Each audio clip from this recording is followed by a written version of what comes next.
All right, guys, welcome back to Canik USA, and today we're going to go over field stripping your Canik. We have three different models here. We've got the Mete MC9 Prime, the Canik SFX Rival S, and the Canik Elite SC.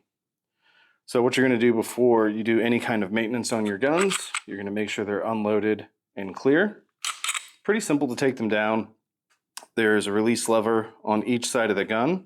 You're going to pull back the slide back a quarter of an inch, about a quarter of an inch, release, pull the trigger, and there you go. Then you can just pull out your recoil spring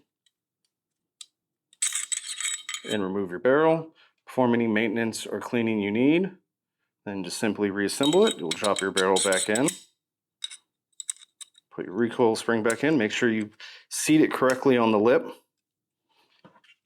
Then when you go to reassemble it, you're going to line up the notches. You're not going to go from back to front. You'll line up the notches with the cuts on the slide. Pull it back. Good to go.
All right, guys, don't forget to like, share, and subscribe. If you have any more questions, please leave them in the comment section below.